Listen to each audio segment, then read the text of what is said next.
sou o professor Vitor Hugo Carvalho Santos, sou doutor em artes visuais na linha de arte e design, sou arquiteto e urbanista e também tenho uma formação como psicólogo.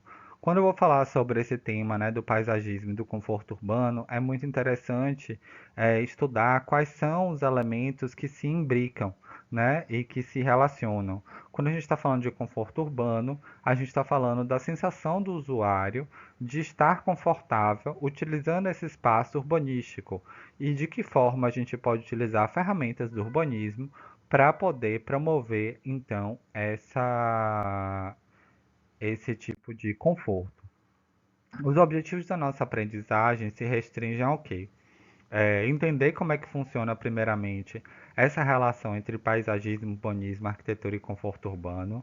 Então, de que forma essas áreas elas se relacionam, elas se articulam, onde é o nosso papel, né, enquanto arquiteto e urbanista ou paisagista, para promover esse tipo de conforto urbano, bem como estar atento às diretrizes globais e aos indicadores aí que são ditos pelas ODS para o projeto de arquitetura e urbanismo.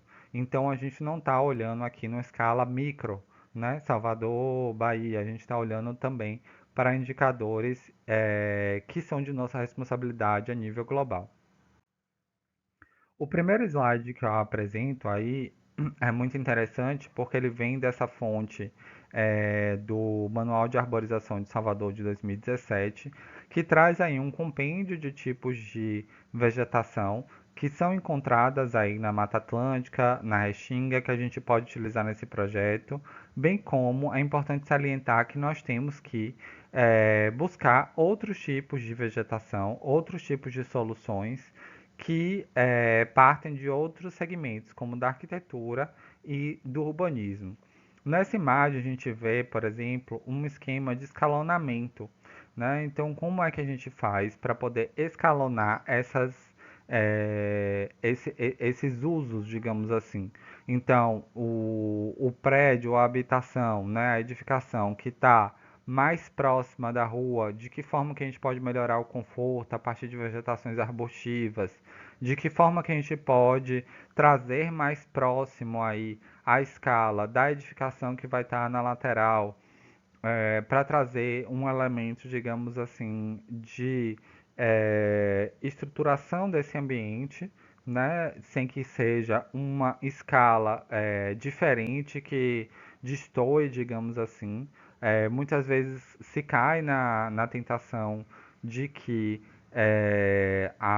o urbanismo e a parte de paisagismo são partes que trabalham separados, né, por órgãos separados, quando na verdade é necessário que se tenha uma conversa entre esses órgãos para que se tenha um maior índice de conforto urbano.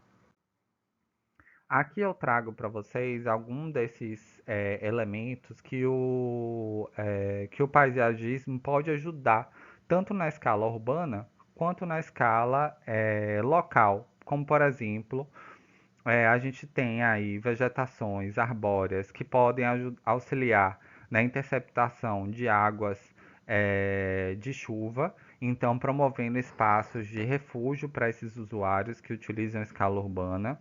A gente tem um outro elemento aí que são já atingem uma escala global, que são utilização de vegetações que fazem a captação de CO2, que é um índice que a gente está procurando diminuir. Então, onde é que eu posiciono isso em detrimento de circulações e de uso de tráfego mais corrente, digamos assim, certo? Outra utilização aí da vegetação, né, do paisagismo seria promover esses espaços, né, de sombreamento. Aqui em Salvador a gente tem um índice de incidência solar muito alta e muitas vezes isso acaba com que o usuário ele prefira não utilizar o espaço da cidade, não utilizar o caminhar pela cidade a partir dessas áreas que não são sombreadas. Então a gente tem que sempre pensar em áreas de sombreamento que auxiliem esse conforto. No terceiro item, a gente já está trazendo aí esses elementos que podem, então, trabalhar com a função desse espaço. Então, se eu tenho aí nesse caso, né, se eu tenho um ponto de ônibus, ou se eu tenho algum elemento de captação de pedestres, de que forma essas espécies arbóreas elas podem contribuir para causar esse conforto e para que o usuário ele consiga acessar aí esses tipos de transporte para que isso não tenha um grande impacto. Além disso, alguns elementos desse podem aumentar inclusive o conforto sonoro, né? Então quando a gente tem vegetações que têm folhagens muito altas, a gente tem aí a utilização de espécies cônicas ou de espécies, né, arbóreas que causam um certo bloqueio visual, a gente também melhora a visualização. Então, quando a gente fala de conforto urbano, a gente está trabalhando com essas escalas, né? A gente está trabalhando com conforto da qualidade do ar, a gente está trabalhando com conforto térmico, a gente está trabalhando com conforto acústico. Então a gente não atua diretamente aí num conforto que se restringe apenas a um conforto térmico, né? Então isso é muito importante porque a escolha da vegetação ela vai impactar nesse conforto. Como a gente pode ver aí em exemplo, a gente tem os corredores verdes, né? Que são aí espaços onde você faz a intercalação entre edificações dentro de uma poligonal urbana, né? Onde a gente faz o levantamento dos lugares onde vão ter transporte público. Então, de que forma esse transporte público e essa sonorização ela pode ser barrada? De que forma a gente pode promover esse conforto desse usuário que vai pegar esse transporte público? Então, é muito importante que a gente pense nesses elementos, né? Então, os corredores verdes eles auxiliam bastante nessa ampliação, né? Nessa sensação de conforto. E aí eu trago alguns conceitos importantes, certos? Para diferenciar um pouco o que é essas nomenclaturas. Quando a gente fala de jardins, a gente está falando sobre um ambiente fechado, um ambiente que se cultiva árvores e flores e plantas ornamentais de forma mais clássica. O jardim ele faz parte de do paisagismo, certo? Então ela é como se fosse uma subclasse e ele tem diversos tipos de tipologia. Então o jardim ele pode ser público com um monitoramento aí quando a gente tem aí um próprio como é que eu posso dizer, uma própria manutenção do espaço público, né? Então é importante que a gente entenda que existem jardins de manutenção e de cuidado, tanto na escala pública quanto na escala semipública. Quando a gente tem equipamentos de comércio, por exemplo, onde o comércio vai fazer a própria manutenção desses jardins, e a gente tem os jardins particulares, que são aí os das residências e etc. A jardinagem nada mais é do que o processo, a arte de cultivar os jardins, né? Então ele é o ofício desse usuário de manter e de proporcionar aí, a presença de elementos e de manutenção que fomentem aí a longevidade deste elemento. Já quando a gente fala em espaços de paisagismo, segundo Niemeyer, a gente tem dois tipos de atuação aí do arquiteto urbanista no paisagismo. A gente tem sobre os espaços livres de edificação, ou seja, quadras, os lotes que possuem então uma escala pontual de utilização, quando a gente tem as praças, quando a gente tem ruas, pátios, largos, jardins, que são utilizados aí com finalidades paisagísticas, bem como a gente tem os espaços livres de urbanização, ou seja, eles aí atendem a critérios específicos de intervenção, né? Eles trabalham nessa paisagem numa escala macro, ou seja, eles trabalham numa escala onde já prevê aí planos diretores, já prevê uma escala mais urbana, já prevê outros tipos de elementos que se destinam a determinados órgãos. É muito importante que a gente entenda onde é que o projeto vai ser direcionado e a que órgãos a gente vai proporcionar aí o pleito ou o projeto de arquitetura paisagística. Então, falando um pouco das diretrizes globais, nós temos aí os Objetivos de Desenvolvimento Sustentável, que são as ODS. Então, a Organização das Nações Unidas, diante dos elevados níveis de CO2 e dentro dos elevados níveis de poluição, elas criaram alguns princípios, né, algumas diretrizes para poderem serem atendidas. Então, essa conferência Rio mais 12 ele prevê, então, junto à ONU, elementos e enfoques que atuam não só na escala do paisagismo, mas sim no desdobramento e sim no impacto que isso tem. Então, quando a gente tem um meio ambiente protegido, quando a gente tem um meio ambiente e uma escala urbana que vai fazer esse desenvolvimento desse milênio, dessa urbanização, a gente tem que pensar também o que? Nas definições de metas que erradiquem a pobreza, na proteção do ambiente, na garantia da paz e prosperidade de todos. Então, isso a ONU, né, e aí os Objetivos de Desenvolvimento Sustentável, elas pretendem atingir uma escala maior, uma escala macro, né, desses usuários.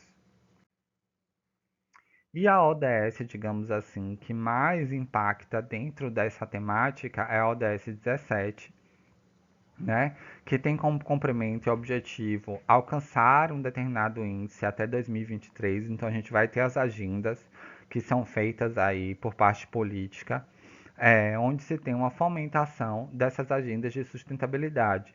Então, de que forma a gente pode atender e desenvolver essas necessidades para gerações futuras, certo?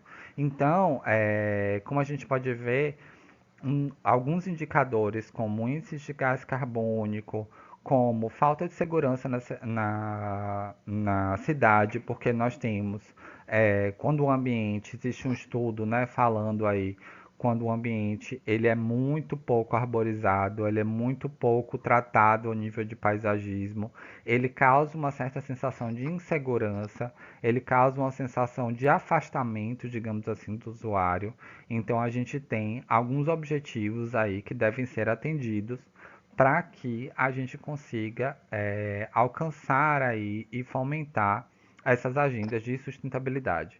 Quando a gente fala de sustentabilidade, gente, é muito importante a gente pensar que sustentabilidade não é a utilização de materiais específicos sustentáveis, mas sim de utilizar é, espécimes de plantas e utilizar técnicas construtivas que não exijam que a gente faça o transporte dessa vegetação de um lugar a outro, porque aí a gente tem mais produção de gás carbônico, a gente tem mais produção de incipientes que podem ser prejudiciais à saúde, né, a longo prazo.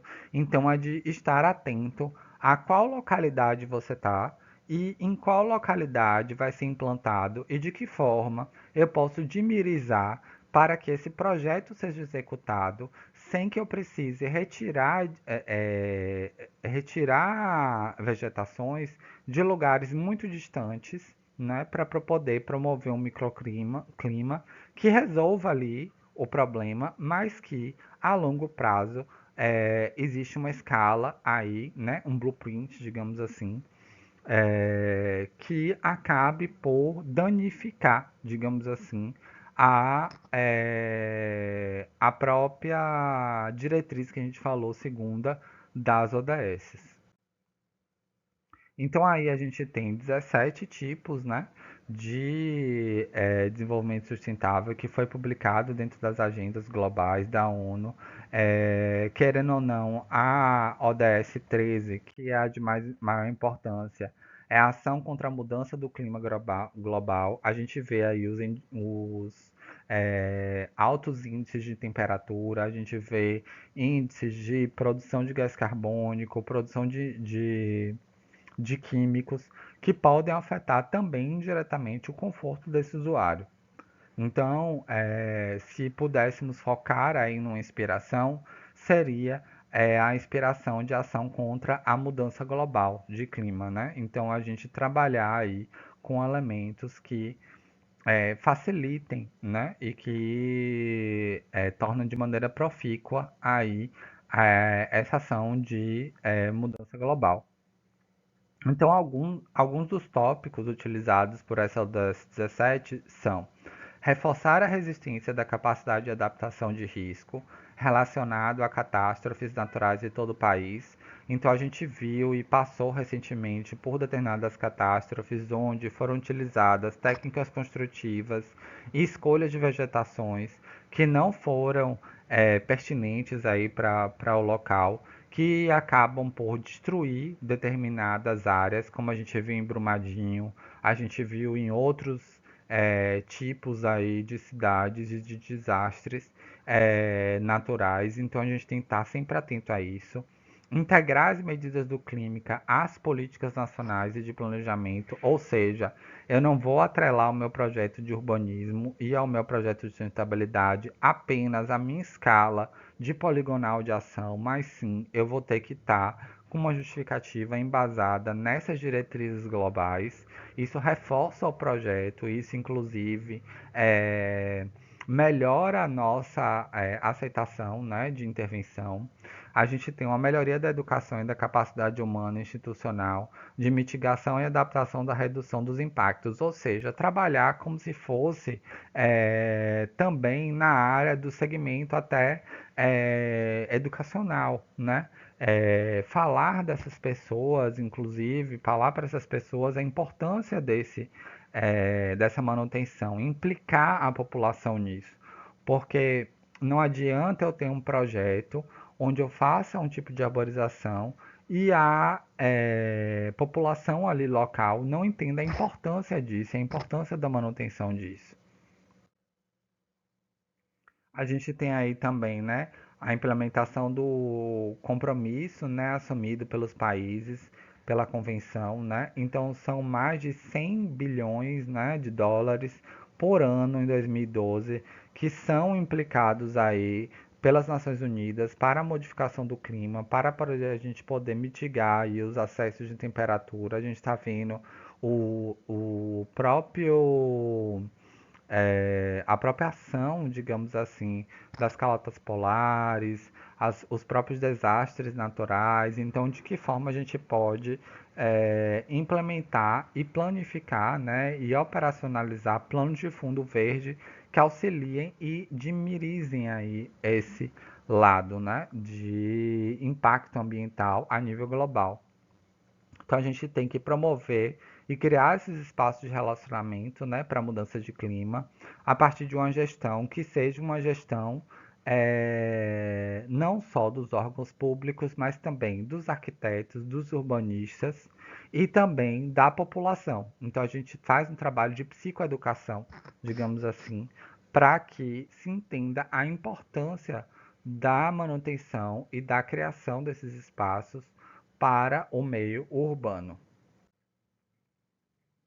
Uma das diretrizes globais, então assim, o site da ONU ele fornece um mapa de ações, né, que podem ser feitos, que é distribuído por estado. A gente tem, por exemplo, agora que foi criado o NIDO 2100339, que é a diminuição do gás carbônico, né? Então, o IDDI é a maior diversidade de coligação entre governos e organizações, então envolve tanto a nível Brasil, os governos, quanto as organizações não governamentais, que envolve tanto o setor privado quanto o setor público, para poder fazer o começo aí de descarbonização desses materiais. Então, olha só, esse ponto, ele puxa não só a área do urbanismo, ele puxa a área também da industrialização e desse uso dos materiais que são impregnados na arquitetura, como, por exemplo, aço, cimento, concreto. Então, ele trabalha na descarbonização dessas indústrias pesadas, né? Então, de que forma que a gente pode reduzir isso daí? Algumas leis e regimentos já são pontuadas, inclusive algumas indústrias que adotam essas medidas têm impostos reduzidos. Isso é importante da gente salientar para o nosso cliente, né? E aí fomentar então esse uso desse carbono zero, para que a gente possa então conseguir angariar o máximo de áreas possíveis para melhorar aí esse conforto e esses índices aí de poluição. Então aí eu mostro para vocês um mapa que tem lá no site da ONU, onde tem diversas iniciativas distribuídas por localidades, né? Então a gente pode entrar dentro dessas propostas, ver quais são os índices que estão sendo preconizados, propor novos projetos. Então, assim, a Agenda 21 do Rio de Janeiro, ela propõe esse posicionamento aí da classe dos arquitetos urbanistas para poder pensar em soluções criativas e inovadoras, né, para isso. E falando um pouco da escala micro, a gente pode pensar também nesses índices, principalmente da poluição visual, já que a gente tem grandes construções com poucos jardins, com poucas vegetações que auxiliam, como por exemplo, a utilização de vegetações arbustivas para diminuição de, eh, de ruído aí no aspecto ambiental. Então a gente tem que estar atento a esses pontos, né? E a essas iniciativas globais para nos envolvermos cada vez mais nessas ações, né? Então eu deixo aqui o meu muito obrigado.